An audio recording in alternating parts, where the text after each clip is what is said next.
کے پاس، اور اس میں لکھا تھا، ذرا توجہ سے سننا، ایمان تازہ ہو جائے گا۔ میں بتانا چاہتا ہوں میرا نبی کتنی شان والا ہے۔ اس نے اپنی حبیب یمنی کو خط لکھا۔ حبیب یمنی ابو جہل کے بزنس پارٹنر بھی تھے اور اس کے ہم سبق ساتھی بھی تھے، بچپن کے دوست بھی تھے اس کے۔ اس نے خط لکھا کہ تم حکیم بھی ہو اور بڑے عقل مند بھی ہو، لیکن آؤ ایک بات ہے تم سے کرنی ہے، جیسی میرا خط تمہیں ملے فوراً چلے آنا مکے میں۔ یہ خط حبیب یمنی تک پہنچا، جیسی خط ان کے پاس پہنچا انہوں نے فوراً سفر شروع کیا، مکے کی سرحد پر آئے۔ ابھی مکے میں داخل نہیں ہوئے ہیں کہ ابو جہل پہلے ہی باہر کھڑا ہو گیا تھا اور ہاتھ میں روئی لے کے کھڑا تھا۔ حبیب یمنی کو آتے دیکھا، اتارا نیچے کا، نیچے اتر، نیچے اترے حبیب یمنی کا اب کیا کہنا ہے؟ کہا پہلے یہ روئی لو اپنے کانوں میں لگا لو۔ کہا کس لیے؟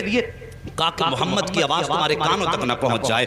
کہا اس سے کیا ہو جائے گا؟ کہا تم نہیں جانتے ہو، اس کی آواز جن کے کانوں تک پہنچ جاتی ہے پھر وہ انہی کی بولی بولنے لگ جاتا ہے، انہی کی بولی بولنے لگ جاتا ہے۔ حبیب یمنی نے کہا چل ٹھیک ہے یار، بتا پھر تو نے بلایا کس لیے ہے؟ کہا یار تجھے سچ بتاؤں؟ کہا ہاں۔ کہا رشتے میں بھتیجا لگتا ہے لیکن باتیں بڑی عجیب کرتا ہے۔ کہا کیا؟ کہ ہمارے خداؤں کو برا کہتا ہے، کہتا یہ پتھر کے خدا ہیں، یہ کچھ نہیں دے سکتے۔ وہ کہتا کہ ایک خدا ہے اور سب کو مرنا ہے، مرنے کے بعد اپنے اپنے زندگی کے اعمال کا حساب بھی دینا ہے۔ کہا یار ذرا سچ بتا کیا بندہ مر کے پھر سے زندہ ہو سکتا ہے؟ حبیب یمنی چونکہ پڑھے لکھے انسان تھے، کہنے لگے یار باتیں تو وہ سچی کرتا ہے، جس نے جب کچھ نہ تھے تب پیدا کر دیا تو اگر وہ مارنے کے بعد پیدا بڑا زندہ کر دے تو کون سی بڑی بات ہے؟ کہا یار ذرا ساتھ چل۔ ہاتھ پکڑا ابو جہل نے حبیب یمنی کا، اپنے نبی کی شان ملاحظہ کرو، اپنے گھر میں لایا۔ اب حبیب یمنی کہتے بلایا کس لیے ہے تو نے؟ کہا یار میں نے تجھے اس لیے بلایا ہے، ذرا اس کا علاج تو کر دے، تو حکیم ہے، نبض پکڑ کے دیکھ لے، اس کا علاج کرنا ہے۔ حبیب یمنی کہتے ہیں ٹھیک ہے بلاؤ، میں ہاتھ پکڑ کے دیکھوں گا۔ اب ذرا توجہ سے سننا، یہ دشمن کی بولی ہے، سچ وہ ہوتا ہے جو سر چڑھ کے بولا کرتا ہے۔ اگر کوئی اعلیٰ حضرت کو گالی دے تو اس کے بکواس کرنے سے اعلیٰ حضرت کے رتبے کم نہیں ہو جاتے ہیں۔ مخالف اسی کے ہوتے ہیں جو حق پہ ہوا کرتا ہے، دشمن اسی کے ہوتے ہیں جو سچ پہ ہوا کرتا ہے، کبھی اہل غیرے کا کوئی مخالف نہیں ہوا کرتا ہے۔ ذرا توجہ سے سننا پیارے۔ ابو جہل نے کہا تھا کہ میں نے تجھے علاج کے لیے بلایا ہے۔ کہا ٹھیک ہے بلاؤ۔ کہا کیا کرے گا؟ کہا نبض پکڑ کے دیکھوں گا۔ ابو جہل کہنے لگا یار اگر تو نے نبض پکڑ لی تو بات ہی ختم ہو جائے گی۔ کہا کس لیے؟ کہا ہاتھ مت پکڑ لینا۔ کہا کیوں؟ کہا جو اس کے ہاتھ میں ہاتھ دے دیتا ہے پھر وہ بولی اس کی بولنے لگ جاتا ہے۔ کہا یہ کہنا کیا چاہتا ہے؟ تب ابو جہل نے کہا تھا یار سن بات سچی ہے لیکن ذرا دماغ میں اتار لینا۔ ایک دن میں گیا تھا محمد کے پاس اور میرے ہاتھ میں پتھر تھے، میں نے جا کے کہا تھا بتا میری مٹھی میں کیا ہے، تو انہوں نے میری طرف دیکھا اور دیکھنے کے بعد کہا اگر میں بتاؤں تو کیا کمال ہوگا، اگر یہ خود بتائیں جو تیری مٹھی میں تب کمال ہو جائے گا۔ کہا میں خوش ہو گیا، میں سوچنے لگا یار اب تو یہ پھنس گئے ہیں، میرے ہاتھ میں پتھر ہے اور پتھر بولا نہیں کرتے ہیں۔ کہا یہ سوچ کے میں نے کہا ٹھیک ہے انہی سے کہلوا دو۔ میرے نبی نے فرمایا کنکریو، اگر میرے نبی نے فرمایا جو تیری مٹھی میں ہے اگر میں بتاؤں گا تو کوئی کہے گا کسی نے بتا دیا ہوگا، آخر اس مٹھی میں رہنے والی چیز سے پوچھ کے ہم کون ہے۔ جیسی اس نے کہا بہت خوش ہوا، کان کے قریب مٹھی لگائی، جیسی کان کے قریب لگائی تو پتھر کہہ رہے تھے لا الہ الا اللہ محمد الرسول اللہ۔ ابو جہل کہنے لگا او یار یہ ہاتھ کا کمال ہے، ہاتھ مت پکڑ لینا، اگر اس کا ہاتھ پکڑ لو تو بات ہی ختم ہو جاتی ہے، ہاتھ یہاں پکڑتا ہے رب کی رحمت میں جا کے چھوڑ دیتا۔ اللہ اکبر۔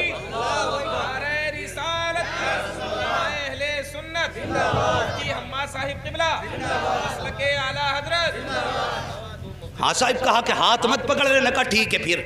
کہا پھر اگر ہاتھ نہیں پکڑنا تو کم سے کم اس کی آنکھوں میں جھانک کے دیکھوں گا، آنکھوں کے ذریعے بھی بیماری کا پتہ چلتا ہے۔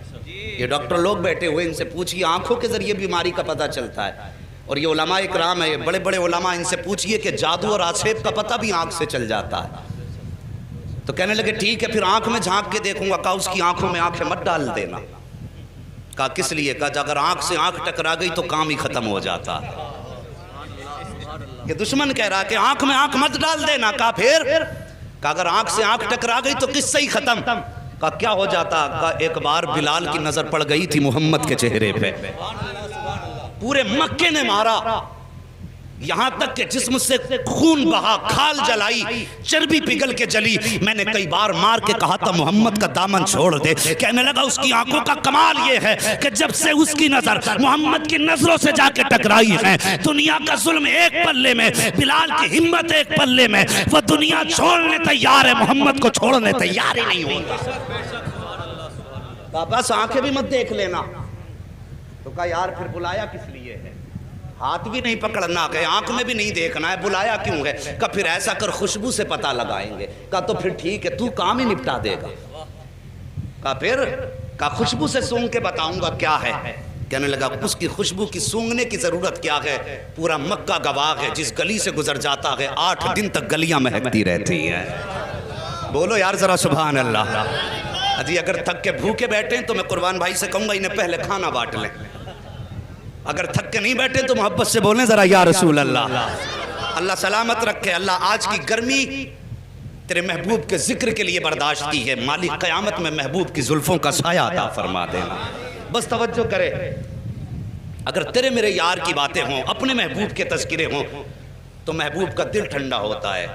ہم نے رب کے محبوب کا ذکر چھیڑا گیا، یقیناً خدا راضی ہو جائے گا۔ بس توجہ کریں۔ کہنے لگا خوشبو سونگنے کی ضرورت کیا ہے؟ جن گلی سے گزر جاتے ہیں 8 دن تک گلیاں مہکا کرتی ہیں۔ کہا کوئی ثبوت ہے؟ کہا ہاں۔ کہا کیا؟ کہا گزار کے دیکھ لو اور آنے بھی دو، قدم رکھنے سے پہلے خوشبو گھر میں آ جائے گی۔ ایک دن میرے نبی نے نا اپنی زوجہ حضرت خدیجۃ الکبریٰ سے کہا تھا، خدیجہ 25 سال ہو گئے میرے ساتھ، 25 سال میرے ساتھ ہو گئے تمہیں، لیکن کبھی محمد کو دروازہ بچانے کی ضرورت نہیں پڑی۔ سارے بولو صلی اللہ علیہ وسلم۔ کبھی دروازہ بجانے کی ضرورت نہیں پڑی۔ بتاؤ میرے آنے سے پہلے ہی جیسے قدم دروازے پہ آتا ہے تم دروازہ کھول دیتی ہو، کیسے پتہ لگاتی ہو؟ تو کہتی حضور آپ اپنے دروازے سے پہلے والے چوراہے پہ ہوتے ہیں، کہ آپ وہاں ہوتے ہیں، خوشبو آپ سے پہلے گھر کے اندر آ جایا کرتی ہے۔ امام احمد بن حنبل کے پاس ایک بزرگ آیا کہ کہنے لگے حضرت مجھے بیٹی کو رخصت کرنا ہے، بیٹی کو رخصت کرنا ہے۔ کہا پھر؟ کہا میری بیٹی پیدا ہوئی، مجھے بڑی خوشی ہوئی، میں نے منت مانگ لی تھی کہ اپنی بیٹی کو دنیا کی ساری چیز جہیز میں دینی ہے۔ حضور میں اس وقت امیر تھا لیکن اب بڑا غریب ہو گیا ہوں، میری یہ نظر پوری کیسے ہوگی؟ آپ نے فرمایا جا قرآن بیٹی کو جہیز میں دے دے، دنیا کی ساری دولت چلی جائے گی۔ حضور کی بارگاہ میں ایک بزرگ آئے، عمر رسیدہ تھے، کہنے لگے حضور میں بیٹی کو رخصت کرنا چاہتا ہوں، حضور کوئی تحفہ آپ کی طرف سے ہو جائے۔ میرے نبی نے فرمایا جاؤ بیری کی لکڑی توڑ کے لاؤ۔ وہ ایک لکڑی توڑ کے لائے، حضور نے نا یوں، توجہ ہے اشکر بھائی، حضور نے یوں اپنے بازو سے رگڑی اور اس پہ سرکار کا پسینہ لگا اور فرمایا جاؤ یہ عطر اپنی بیٹی کے لگا دینا۔ کیا فرمایا؟ جاؤ یہ پسینہ میرا اپنی بیٹی کے لگا دینا۔ مورخین نے لکھا ہے لے کر کے گئے وہ پسینہ سرکار کا بیٹی کے لگایا، جب داماد آئے گھر کے اندر تو وہی پسینہ داماد کے لگایا۔ اللہ اکبر۔ مورخین اور محدثین فرماتے ہیں کہ ان میں تو خوشبو آتی رہی جب تک جیے، لیکن ان کی 7 پشتوں تک مصطفیٰ جان رحمت کی خوشبو آتی رہی تھی۔ اور امام قسطلانی جو سرکار کے 900 سال کے بعد پیدا ہوئے، آپ فرماتے ہیں جب میں اس گلی سے گزرا جس گلی میں وہ نسل آباد تھی جس پر مصطفیٰ کا پسینہ لگا تھا، امام قسطلانی فرماتے ہیں 900 سال گزر گئے، 900 سال کے بعد ایک بچہ میرے سامنے سے گزرا، جب میرے آگے سے گزرا اس کے بدن سے مدینے والے محمد کی خوشبو آ رہی۔ کہنے لگا سونگ مت لینا ورنہ 7 پشتوں تک مہکتا رہے گا۔ کہا جی پھر تو ہو گیا کام۔ حبیب یمنی نے اٹھایا اپنا سامان اور چل دیے۔ بھائی کدھر جا رہے ہو؟ کہا علاج کا تو یہ طریقہ ہی نہیں بچا، ہاتھ میں نہیں دیکھ سکتا، آنکھ میں نہیں جھانک سکتا، خوشبو میں نہیں سونگ سکتا، تو بتا پھر علاج کیسے کروں گا؟ بھائی راضی ہو جا، غصہ نہ ہو، ٹھنڈے دماغ سے ذرا کام لے، بیٹھنا ہم انتظام کر لیں گے۔ کہا پھر؟ کہا ملاقات کر لے۔ کہا ٹھیک ہے ملاقات کر لیتے۔ جگہ کا تعین، کدھر جانا؟ کہا ان کے ہاں تو نہیں جائیں گے، انہیں اپنے گھر بلا لیتے۔ توجہ کرنا، کیا کہا؟ انہیں اپنے، ذرا سارے کہہ دو، اپنے گھر بلا لیں گے، اپنے۔ کاش اللہ اس آمد کے صدقے میں آج بھی مصطفیٰ کی آمد ہو جائے، واللہ وہ سن لیں گے، فریاد کو پہنچیں گے، اتنا بھی تو ہو کوئی جو آ کرے دل سے۔ کہا گھر بلا لیتے۔ المختصر یہ فیصلہ ہو گیا، سرکار کی بارگاہ تک خبر پہنچی، اسلام کا ابتدائی دور ہے۔ کہا حضور آپ کو فلاں جگہ پہ آنا پڑے گا۔ ابو جہل جس کا لقب ہے، مشہور ہے دنیا میں لفظ ابو جہل سے، کیونکہ میرے نبی نے ایک بار ابو جہل کہہ دیا تھا، آج تک پوری دنیا ابو جہل کہہ رہی ہے، اور حضور نے ایک بار کہہ دیا تھا تمہارا نام ابو ہریرہ ہے، پوری دنیا سے نام بھولے بیٹھی ہے۔ حضور جو کہہ دیں وہی پتھر کی لکیر ہے۔ توجہ کیجئے۔ کہا ٹھیک ہے لیکن جب یہ خبر ہوئی کہ حضور ابو جہل کے گھر جا رہے ہیں، اصل نام ابو جہل کا عمرو بن ہشام ہے، کہ عمرو بن ہشام کے گھر حضور جا رہے ہیں، باتیں ہونے لگی کہ دشمن کے گھر جا رہے ہیں، حضور کا دل تھوڑا رنجیدہ ہوا، یا اللہ مکے میں ایسی باتیں ہو رہی ہیں، فوراً رب کی جانب سے پیغام آیا، محبوب اداس کیوں ہوتا ہے، گھر اس کا ہے چرچا تو تیرا ہی کرا رہے ہیں، خرچ اس کا ہے چرچا تو تیرا ہی ہے نا، پریشان کیوں ہوتا ہے، اللہ اکبر۔ اب سرکار کو دعوت دے دی گئی، اب ابو جہل کی پلاننگ دیکھو، کہنے لگا سنو بھائی، میں نے یہ سنا جب وہ آتے ہیں تو تم اس کی عزت کے لیے کھڑے ہو جاتے ہو، آج وہ آئے نا تو کوئی کھڑا مت ہو جانا، اپنی جگہ سے مت اٹھ جانا، تاکہ انہیں لگے کہ ان کی اوقات کیا گئی، اسے معلوم نہ تھا آج پالا کس سے پڑ گیا ہے، یہ جانتا نہیں تھا آج کس سے پنگا لے رہا ہے، کہا اٹھنا مت تاکہ انہیں اپنی عزت کا پتہ چل جائے، لیکن یہ اپنی پلاننگ کر رہا تھا۔ ادھر رب نے فرمایا جبریل جی رب جلیل، کہا کیا کر رکھے ہو، کہا رب حکم فرما دے، کہا آج ابو جہل کے گھر میں پلاننگ ہو رہی ہے، محبوب آئے تو پھر کسی کو اٹھنا نہیں ہے، کہا جاؤ فرشتوں کی جماعت ساتھ لے کے چلے جاؤ، اور جتنے بیٹے ہیں نا ابو جہل عتبہ شیبہ بڑے بڑے دشمن، سب کے پیچھے جا کے ایک ایک فرشتہ کھڑا کر دو، جیسے محبوب پہنچے اور جو اٹھنا نہ چاہے جبریل تیری ذمہ داری ہے کان پکڑ کے اس کو سیدھا کھڑا کر دینا۔ آج بھی لوگ بھوکا کرتے ہیں کہ سلام کھڑے ہو کے کیوں پڑھتے ہو، قیام تعظیمی یہ رب کراتا ہے، اور قیام تعظیمی سے روکنا تمہارے باپ ابو جہل کا کام تھا، انہوں نے کہا کھڑا نہیں ہونا کسی کو بھی، اور رب نے فرمایا دیکھوں آج کون کھڑا نہیں ہوگا، محبوب میرا جسے میں چاہوں گا وہ کھڑا ہوگا، اللہ اکبر۔ جب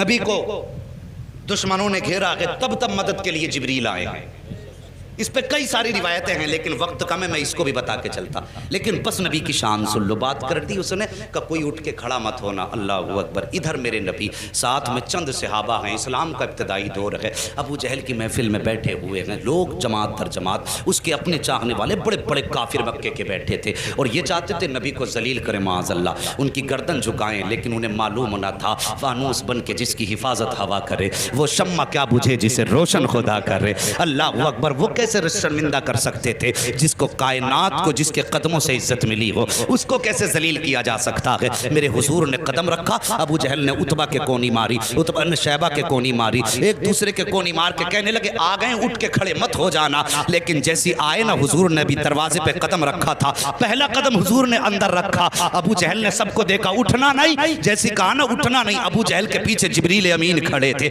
سب سے پہلے ابو جہل کا کان پکڑا اور سیدھا کھڑا کر دیا، جب ابو جہل کھڑا ہوا عتبہ خود کھڑا ہو گیا، شیبہ خود کھڑا ہو گیا، دشمن خود بخود کھڑے ہو گئے، جب سب کے سب کھڑے ہو گئے میرے حضور نے اندر قدم رکھا، آئے عزت سے اپنی جگہ پہ بیٹھے، اور بیٹھنے کے بعد پھر پوری جماعت پہ ایک نگاہ ڈالی، جب نگاہ ڈالی ایک دوسرے کو تک رہے تھے، عتبہ شیبہ سے کہہ رہا تھا یار کیوں کھڑا ہو گیا، شیبہ عتبہ سے کہہ رہا تھا تو کیوں کھڑا ہوا، سب مل کے چودھری ابو جہل سے کہہ رہے تھے تم کیوں کھڑے ہو گئے، وہ کہہ رہا تھا یار مجھے خود نہیں پتا چلا میں کیسے کھڑا ہو گیا ہوں، میرے حضور بیٹھے ہیں، اور بیٹھنے کے بعد پھر میرے آقا نے فرمایا تھا چھوڑ دے اس کے کان، اتنا کہا نہ دھڑام سے ابو جہل نیچے گرا، جیسے نیچے گرا حبیب یمنی کہتے ہیں او حبیب یمنی نے کہا تھا ابو جہل پتا چل گیا ہے کہ سچا کون ہے جھوٹا کون ہے، تیرے کھڑے ہونے نے بتا دیا ہے کہ جھوٹا تو ہے، سچا رب نے محبوب کو بنا کے بھیجا ہے۔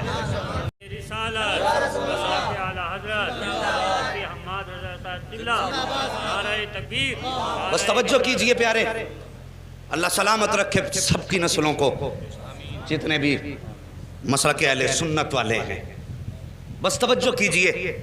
بیٹھ گئے، حبیب یمنی کہنے لگے مجھے اس نے بلایا ہے اور اس لیے بلایا ہے کہ سنا ہے آپ ایسی ایسی بات کرتے ہیں، میرے نبی نے فرمایا ہاں میں اللہ کا رسول ہوں، خدا ایک ہے، قولوا لا الہ الا اللہ تفلحوا انی رسول اللہ۔ ہاں میرے نبی نے فرمایا، حضرت حبیب یمنی ابھی ایمان نہیں لائے تھے، کہنے لگے اچھا اگر آپ نبی ہیں تو یہ تو میں بھی جانتا ہوں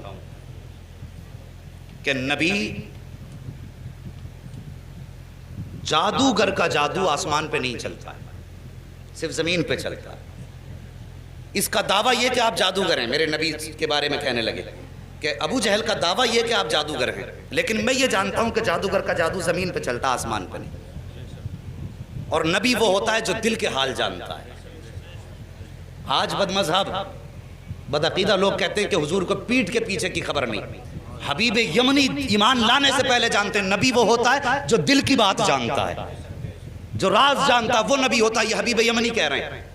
کہتے حضور اس لیے میرے 2 سوال ہیں, 2 سوال یاد رکھنا. حبیب یمنی کیا کہتے ہیں؟ میرے بولو سارے بولو, میرے 2 سوال ہیں. ایک سوال میں کروں گا, جواب آپ کو دینا ہے. دوسرا سوال بھی آپ کریں گے, جواب بھی آپ دیں گے.